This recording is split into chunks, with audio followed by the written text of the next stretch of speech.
यहाँ मीटिंग में भी बोला, कई वीडियो में भी बोला, तो ये भी लांछन एक तरह से गलत है। दूसरा दूसरा दूसरा दूसरा ये है कि अभी पंडित जी ने बताया कि एक शासन को लेटर भेजा जाए एजेंटों की सुरक्षा के लिए। हम भी इस बात से सहमत हैं, लेकिन मुझे लगता है कि सैकड़ों की तादाद में हमने शासन प्रशासन को लेटर दिया, मुख्यमंत्री से लेकर प्रधानमंत्री, राष्ट्रपति, एसपी, डीएम, कोई बचा क्या? राकेश जी तुम डिस्टर्ब करते हो यार, पता नहीं कौन सी विशेष चर्चा बीच में होने लगती है। तो मुझे लगता है कि हमने एक बार नहीं सैकड़ों की तादाद में हमारे साथियों ने लेकर दिया, एसपी को, डीएम को, सबको दिया कि नहीं दिया है?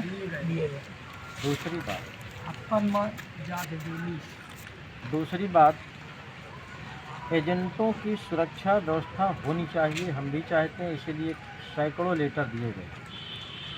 लेकिन जिन एजेंटों को सुरक्षा मिलनी चाहिए वो एजेंट कितने हैं जो सुरक्षा चाहते हैं? या जो ये संगठन बना है, ये संघर्ष बना है, चल रहा है बराबर, ये किसके लिए चल रहा है और किसने बनाया इस संगठन को? एजेंटों ने कि निवेशकों ने कि किसी और ने? तो जो घरों में बैठे हैं एजेंट, उनकी क्या जिम्मेदारी है? उनके ऊपर कौन प्रेशर करे? मुझे तो लगता है फतेहपुर जनपद में जितना निवेशकों ने संगठन का मदद किया है उतना एजेंटों ने मदद नहीं किया। इस बात को मानते हो कि नहीं? फतेहपुर जनपद का जैसा निवेशक जितना इकट्ठा होता है किसी ज़िले में इकट्ठा नहीं होता है, और ये पहल हमारी थी, आज भी रहती है।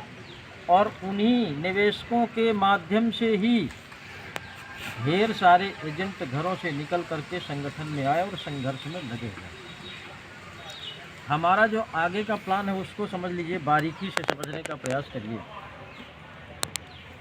कि 3 साल से संघर्ष करने के बाद जब कोई नतीजा नहीं निकला तो संगठन ने ये तय किया था कि हम लोग भगवाधारी बन करके आगे का संघर्ष करेंगे, और उसकी शुरुआत हो गई। कोई पूर्ण रूप से आ गया, कोई आंशिक रूप से आ गया, कोई तैयारी कर रहा है, ऐसा चल रहा है। लेकिन अगला जो कार्यक्रम है, अगर आप सबकी सहमति हो तो आने वाली जो 6 तारीख है, मुझे लगता है रविवार ही पड़ेगा, और तिथि शायद नवमी पड़ेगी, या अष्टमी है कि नवमी है। उस दिन अगर आप सबका सहयोग हो और संस्तुति हो तो सुंदरकांड का पाठ यहीं नहर कॉलोनी परिसर में हो जाए, धूम धड़ाके के साथ हो जाए, नाच गाने के साथ हो जाए। बहुत सुंदर प्रस्ताव।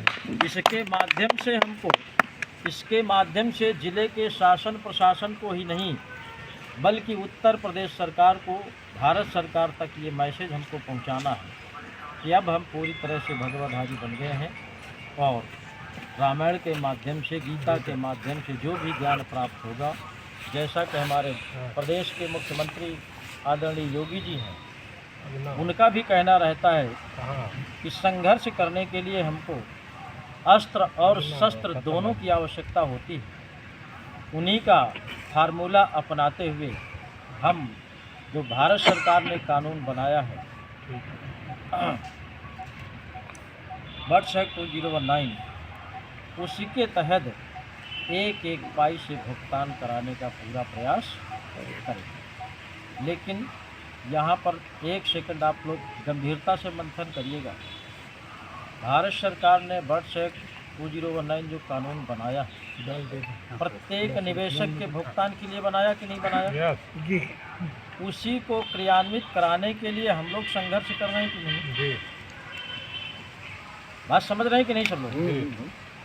भारत सरकार ने कानून बनाया, उसका उपयोग नहीं कर रही, उसको लागू नहीं कर रही, उसके तहत निवेशक का भुगतान नहीं कर रही, उन्हीं के बनाए हुए कानून को हम लोग लागू कराने के लिए संघर्ष कर रहे हैं कि नहीं कर रहे हैं?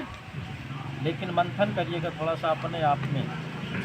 वो तो सरकार है, देश चलाते हैं, यहाँ पर आप लोग अपनी अपनी व्यक्तिगत समस्या के लिए बैठे हैं, संघर्ष कर रहे हैं, तरह तरह के नियम कानून बनाते हैं और अपने ही बनाए कानून को फॉलो नहीं करते हैं, और उम्मीद भारत सरकार से करते हैं कि कानून बनाई से जल्दी लागू करे, हमारा भुगतान हमारे खाते में ठेल दे।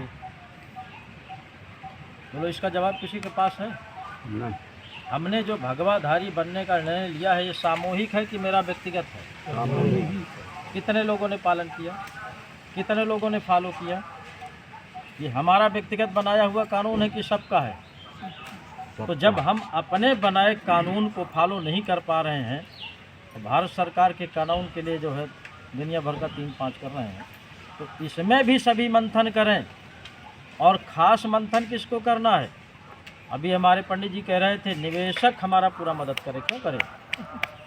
एजेंट को नहीं कर रहा, एजेंट को नहीं घर से निकल रहा। जिसके ऊपर सबसे बड़ी आफत है, जिसने पूरी गारंटी लिया था, जिम्मेदारी लिया था, उसी एजेंट के विश्वास पे प्रत्येक व्यक्ति ने अपना पैसा जमा किया था।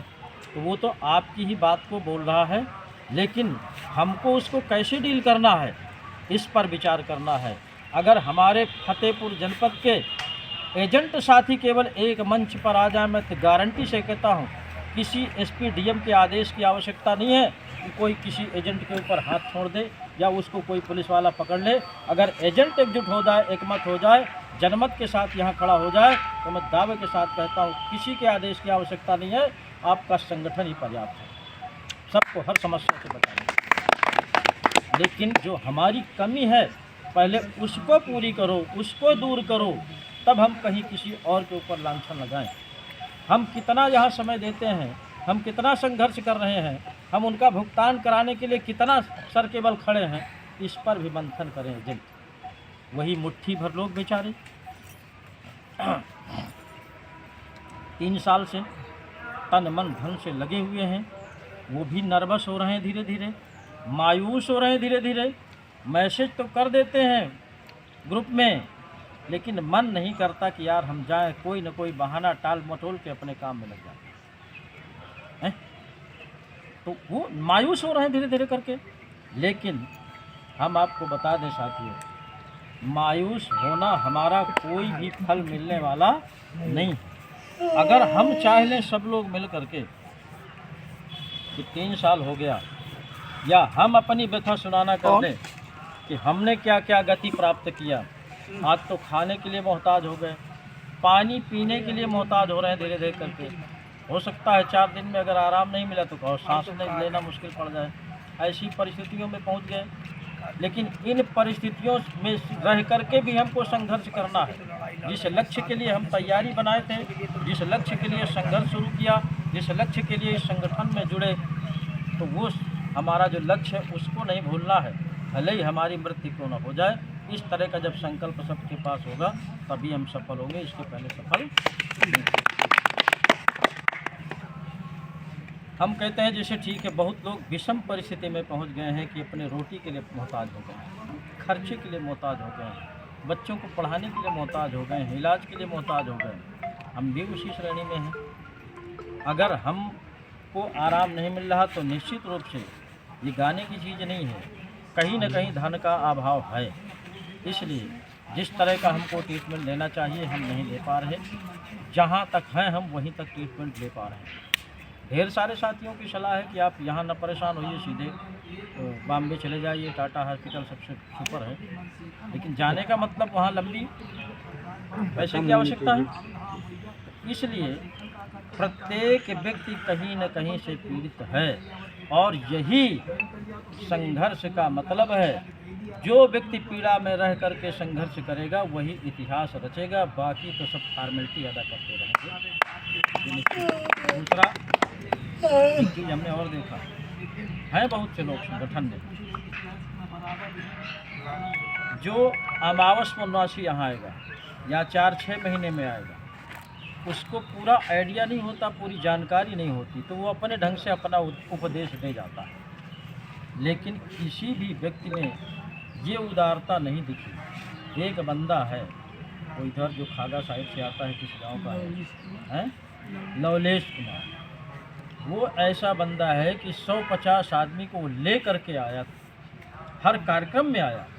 बाकी ज़िले में कोई ऐसा व्यक्ति नहीं दिखा कि जिसके साथ 10-15 आदमी 20 आदमी आए हो, या कारवा को बढ़ाने का काम किया हो, या अपने स्तर से अपने माध्यम से 10-25 लोगों की सदस्यता दिलाई हो, या कोई ऐसा साथी नहीं रहा। हमने कई बार कहा कि संगठन का प्रत्येक व्यक्ति जिम्मेदार है, प्रत्येक व्यक्ति पदाधिकारी है, वो अपने स्तर से अपनी अपनी कंपनी के एजेंटों के साथ बैठक करके और संगठन की सदस्यता बढ़ा सकता है, संगठन में भागीदारी निभा सकता है, लेकिन कोई नहीं करता है।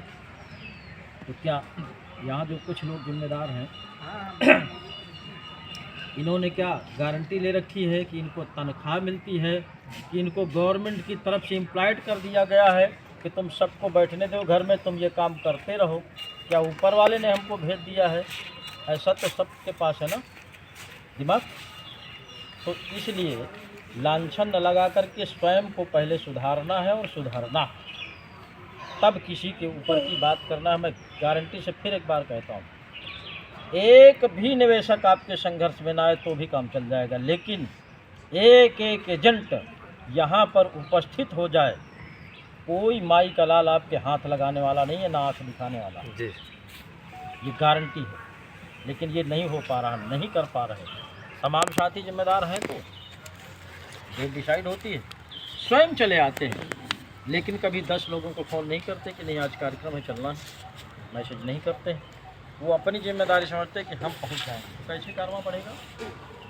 और फिर जब व्यक्ति ये दिमाग लगा ले कि क्या मैं ही जिम्मेदार हूँ, क्या मुझे ही करना चाहिए क्या, तो वहाँ की कथा समाप्त हो जाती है, फिर कोई जिम्मेदार नहीं बचता है।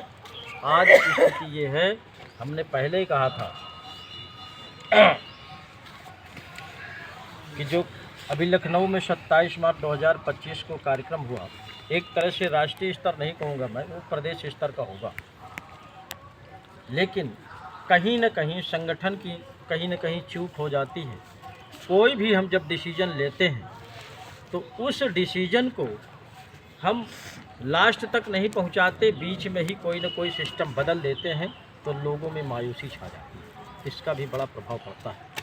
लखनऊ में कार्यक्रम करने के लिए, लखनऊ में अच्छी खासी भीड़ जुटाने के लिए आप लखनऊ के अगल बगल ही कार्यक्रम कर रहे हैं, और जिस ज़िले में कार्यक्रम कर देंगे तो कौन जाएगा लखनऊ हमारे। एक हफ्ते पहले से अगल बगल वो मड़रा रहे वहीं पर। अब दिल्ली की बात कर रहे हैं, मैं दावे के साथ कहता हूँ जितनी संख्या भारी लोकल की पहुँच सकती है, बाहर की संख्या वहाँ भरपाई नहीं कर सकती है। अब 1 मई का कार्यक्रम सफल करने के लिए दिल्ली से अगल बगल के जितने भी ज़िले हैं वहाँ पर बहुत तेज़ी से प्रचार प्रसार करने की आवश्यकता है, तब हमारा दिल्ली का कार्यक्रम सफल होगा, नहीं तो लखनऊ जैसी दशा रहेगी। इसी तरह फतेहपुर के लिए हमने कहा, अगर ये पम्पलेट न बनवाए जाते, ये बंद करो